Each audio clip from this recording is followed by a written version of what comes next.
Hi ஃபுல்லன் cinema viewers அனைவருக்கும் வணக்கம். நான் டைரக்டர் ஆர் கண்ணன் பேசுகிறேன். இப்போ நீங்கள் பார்த்துட்டு இருந்த இந்த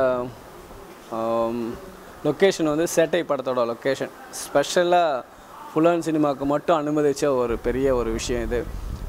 இது வரைக்கும் நாங்கள் யாருக்கும் வெளில கொடுக்கல. சேட்டையை பற்றி சொல்லணுன்னா ஆர்யா, அன்சிகா, சந்தானம், அஞ்சலி, பிரேம்ஜி எல்லாருமே வந்து உண்மையில் ஒரு ஜாலியாக ஒரு ஃப்ரெண்ட்லியாக பண்ணிகிட்ருக்க ஒரு படம். இந்த படம் வந்து டெல்லி வெள்ளி அப்படின்ற ஒரு படத்தோட ரீமேக்.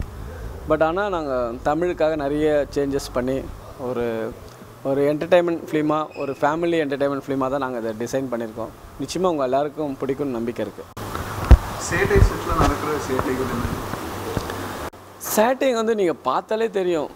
அந்த ஒரு ஃப்ரெண்டாக இருப்பாங்க. யாருமே வந்து ஒரு ஆர்டிஸ்ட்டு, அவங்க ஆர்டிஸ்ட் அப்படிலாம் இல்லை. ஒரு 3 பேர் ரியல் ஃப்ரெண்டுன்றதுனால அந்த ஆட்டோமேட்டிக்காக அவங்களுக்குள்ள அந்த ஒரு ரிலேஷன்ஷிப் எல்லாமே இருக்கும். ரொம்ப ஜாலியாக இருப்பாங்க. அதே நேரத்தில் வந்து ஒர்க்குன்னும் போது அதில் வந்து ஒரு பர்ஃபெக்ஷனாக இருப்பாங்க.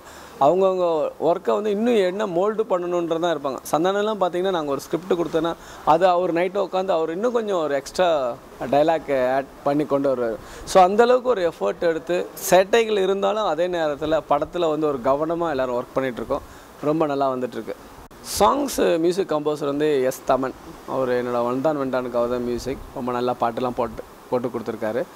ஸோ இந்த இயர் எண்டுக்குள்ளே நாங்கள் சாங்ஸ் ரிலீஸ் பண்ணிவிடுவோம். எல்லா சாங்கும் ஒரு 5 சாங் பண்ணியிருக்கோம். ஸோ வந்து ரொம்ப நல்லா வந்திருக்கு. இப்போ அந்த சாங் ஷூட்டிங்காக தான் நாங்கள் வந்து இப்போ சுவிட்சர்லாந்து போக போகிறோம். போயிட்டு வந்தால் ரிலீஸ் பண்ணிவிடுவோம். ஆனால் அதில் வந்து நிறைய டபுள் தமிழுக்கு வந்து அதை மாற்றும்போது அந்த எசன்ஸை மெயின்டைன் பண்ண முடியுமா? கண்டிப்பாக முடியும் தான் சொல்லுவேன். ஏன்னா நான் தான் ப்ரீவியஸாக சொன்ன மாதிரி கண்டேன் காதலே ஜப்பி மேட்டு அதில் இருந்த ஒரு கலாச்சாரம் இருக்குது. இதுலேயும் அவங்க சவுத்து கொண்டு வரும்போது ஒரு சின்ன ஒரு அந்த பெயின் அப்படியே இருந்தது. அந்த சோல் மட்டும் நாங்கள் மிஸ் பண்ணவே இல்லை. தமன்னாவோட பெயின், அவளுக்குள்ளே இருக்கிற ஒரு லவ், அதை வந்து மிஸ் பண்ணாமல் அதே நேரத்தில் அந்த லிப் கிஸ் அந்த மாதிரியான விஷயங்களை அவாய்ட் பண்ணி ஒரு சந்தானத்தோட காமெடி ஆட் பண்ணி கொடுக்கும்போது கம்ப்ளீட் ஒரு தமிழ் படமாக இருந்தது. ஆனால் அதே ஹிட் அளவுக்கு ஆச்சு. அதே நல்ல நேமும் கிடச்சிது. அதே மாதிரி டெல்லி பள்ளியில் வந்து இருக்கிற அந்த ஒரு சின்ன ஒரு உயிர் இருக்குது. அதில் ஒரு ஜேர்னலிஸ்ட் தன் வாழ்க்கையில் எப்படி ஜெயிக்கிறான்ற ஒரு நேர்மையான ஒரு இது இருந்தது. அது வந்து தமிழுக்கு பண்ணும்போது அதை நாங்கள் மிஸ் பண்ணவே இல்லை. எக்ஸ்ட்ரா இருக்கிற அந்த ஒரு பேட் வேர்ட்ஸு ஒரு 4 பேர் சிரிப்பாங்க அவ்வளோதானே தவிர அது இருந்தால் தான் படம் ஓடுன்ற ஒரு இதெல்லாம் கிடையாது. இந்த சவுத் இண்டியனுக்கு என்ன பண்ண முடியுமோ அதை நாங்கள் பண்ணியிருக்கோம். நேர்மையாக அட்டன் பண்ணியிருக்கோம். நிச்சயமாக ஒரு நம்பிக்கை இருக்குது. Real good. ரொம்ப நல்லா இருந்தது. ஏன்னா ஃபஸ்ட்டு 2 டேஸே வந்து ஒரு 3 lakhs ஹிட் பண்ணிடுச்சு. அதுக்கப்புறம் இப்போ 6 lakhs மேலே போயிட்டே இருக்குது. நிச்சயமாக எல்லாருக்கும் பிடிச்சிருக்குன்னு தான் நாங்கள் சொல்ல முடியும். அத்தனை பேரும் பார்த்தவங்களும் ரொம்ப நல்லா இருக்குன்னு ட்வீட் பண்ணியிருந்தாங்க. எல்லாருமே கால் பண்ணி சொல்லியிருந்தாங்க. ஸோ அவங்க எதிர்பார்த்த எல்லா விஷயமும் அதில் இருந்திருக்கு. ஒரு டிசப்பாயின்மெண்ட் இல்லைன்னு தான் சொல்ல முடியும். ஏன்னா அந்த ஒரு ஃபன் மூவி அப்படின்ற ஒரு இதுவும் அதே நேரத்தில் அந்த குவாலிட்டி மிஸ் பண்ணவே இல்லை. நிறைய ஆர்டிஸ்ட் கூட ஃபோன் பண்ணி சொன்னாங்க அந்த குவாலிட்டி நல்லா இருக்குது அப்படின்னாங்க. ஸோ நல்லா இருக்குன்னு தான் சொல்ல முடியும். வினய், பரத், ஜீவா, ஆர்யா இந்த 4 பேரையுமே அந்த ஆக்டிங் ஸ்கில்ஸ் மூலமாக நீங்கள் வருஷப்படுத்தணும்னா யார் அந்த ஃபர்ஸ்ட்ல இருந்து 4th வரை யாரை வருஷப்படுத்தீங்க? ரொம்ப கஷ்டமான ஒரு கொஸ்டின். ஏன்னா வந்து எப்படி ஒரு பேரண்ட்ஸ் கிட்ட போய் எந்த பசங்க உங்களுக்கு முதல்ல பிடிக்கும்னு சொல்ல முடியும். அப்படி இல்லை. வினய் வந்து எனக்கு முதல் படத்தோட ஹீரோ. நான் நிறைய பேர்கிட்ட கதை சொன்னேன். பட் என்னோடய கதையை கேட்டு அக்செப்ட் பண்ணி நடிக்க வந்தது வினய். ஸோ முதல் நன்றி வினய்க்கு. என்னோடய கேரியரை ஸ்டார்ட் பண்ணுறதுக்கு ரொம்ப ஹெல்ப்ஃபுல்லாக இருந்தது வினய். ஏன்னா அவர் அக்செப்ட் பண்ணலன்னா இன்னும் 1 வருஷமோ 2 வருஷமோ கண்டிப்பாக ஆயிருப்பேன். எப்போன்னு எனக்கு தெரியாது. ஸோ அதனால் ஃபஸ்ட்டு வினய்க்கு நன்றி சொல்லுவேன். அடுத்தது பரத். 2வது படத்தோட ஒரு இது கண்டேன் காதில் வந்து ஜெயம் கொண்டான இன்னும் ஒரு ஸ்டெப் மேலே எனக்கு போகிறதுக்கான ஒரு வாய்ப்பு கிடச்சிது. ஸோ அதனால் அந்த இதில் பரத்துக்கும் நன்றி. அடுத்தது வந்து ஜீவா வந்தான் வென்றான் மூலிமா ஒரு நல்ல ஒரு நடிகனை வந்து என்னால் பார்க்க முடியுது. ஒரு ரியல் ஆர்டிஸ்ட். பெர்ஃபார்மன்ஸ் நடிக்கிறதுனே தெரியாது. அந்த மாதிரியான ஒரு விஷயம் ஜீவா கிட்ட இருந்தது. ஆர்யா கிட்ட கேட்கவே வேணாம். அவர்கிட்ட எல்லாமே இருக்குது. ஆக்ஷன், பெர்ஃபார்மன்ஸ் எல்லாமே வந்து ஒரு தடவை சொல்லிட்டா போதும் அந்தளவுக்கு அவர் கேட்சப் பண்ணிவிடுவார். அதே நேரத்தில் இன்னும் என்ன பண்ணணும்னு ட்ரை பண்ணிகிட்டே இருப்பார். ஏன்னா பாலா சார் கிட்டேருந்து நான் கடவுள்னு அவ்வளோ பெரிய படம் பண்ணிட்டு வந்திருக்காரும் போது நிச்சயமாக வருது.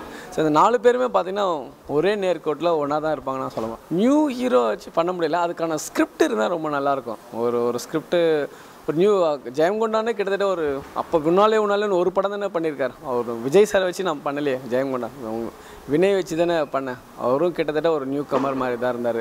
பெரிய இதெல்லாம் கிடையாது.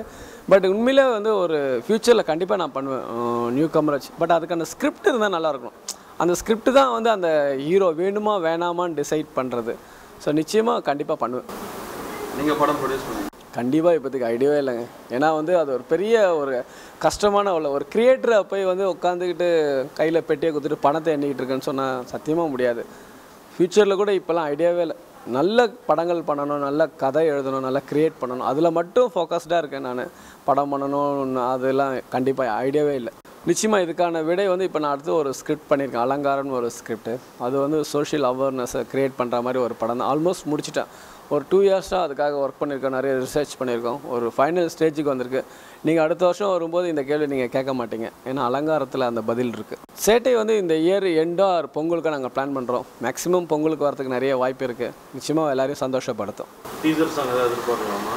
டீசர் ட்ரைலர் விட்ட மாதிரி ஏதாவது டீசர் சாங் இல்லை தீபாவளிக்குள்ளே ஒரு சாங்ஸ் ரிலீஸ் பண்ணும். அப்புறம் தனஞ்சயன் சார் சொல்லணும், யூடிவி நிறைய ஒரு சினிமா மேலே ஒரு பேஷனாக இருக்கிற ஒரு பர்சன். ஒரு சினிமாக்காகவே 24 ஹவர்ஸ் உழைச்சிட்டே இருப்பார். ஒரு சும்மாவே இருக்க மாட்டார். இந்த படம் பார்த்துட்டு இது நல்லா இருக்குது அது நல்லா இருக்குன்னு ஒரு பேஷனான ஒரு பர்சன். நிறைய ஹார்ட் ஒர்க்கர், ஒரு சின்சியராக இருப்பார். உண்மையில் அவர் கூட ஒர்க் பண்ணுறதுல கண்டெயின் காலையில் ஒர்க் பண்ணியிருக்கேன், சேட்டை ஒர்க் பண்ணேன். அந்த விதத்தில் அவருக்கு சந்தோஷமான ஒரு பர்சன். அவர் அங்கே இருக்கிறது ரொம்ப நல்ல விஷயம். அவரால் தான் இந்த ப்ராஜெக்ட் ஒரு ஷேப்புக்கு வந்துன்னு சொல்ல முடியும். So thanks to Dhananjayan. தமிழில் வந்து அப்படி ஒரு, ஏன்னா வந்து எந்த வசதியும் இல்லாத காலகட்டங்களே ஒரு பிரம்மாண்டமான படங்கள்லாம் பண்ணியிருக்காங்க. ஔவையார் மாதிரி படங்கள், அந்த மாதிரி ஒரு சிஜி ஒர்க் கிடையாது, ரியல் நடிகர்களை வச்சு பண்ணியிருக்காங்க. அந்த மாதிரி படங்கள்லாம் வந்து நம்ம வந்து படம் பார்த்துட்டு சைலண்ட்டாக போயிடணும். அதை நான் திருப்பி ரீமேக் பண்ணுறேன்னு சொல்லி அவங்க மேலே இருக்கிற மரியாதையை நம்ம கெடுத்துடக்கூடாது. என்னை பொறுத்த வரைக்கும் நீங்கள் தமிழில் எந்த படத்தையும் நீங்கள் தொடர்றதுக்கான ஹிட் படங்களை நான் சொல்கிறேன். ஒரு நல்ல அந்த படங்களுக்கு மேலே இருக்கிற மரியாதை இப்போ திருப்பியும் வந்து நான் வந்து ஒரு ஔவையாரையோ நிறைய படங்கள் இருக்குது, அதை நான் திருப்பி எடுக்கிறேன்னு சொல்லி இப்போ மணி சார் படமே இருக்குது, மணிரத்னம் சார் படமே, அதை நான் பண்ணுறேன்லாம் பண்ணக்கூடாது. எனக்கு தெரிஞ்சு அந்த கலைஞன் மேலே நம்மளுக்கு ஒரு மரியாதை இருந்தால் அதை நம்ம கெடுக்காமல் இருக்கிறது பெட்டரான விஷயம். ஃபுல் ஆன் சினிமா வியூவர்ஸ் அனைவருக்கும் நன்றி. தேங்க்யூ.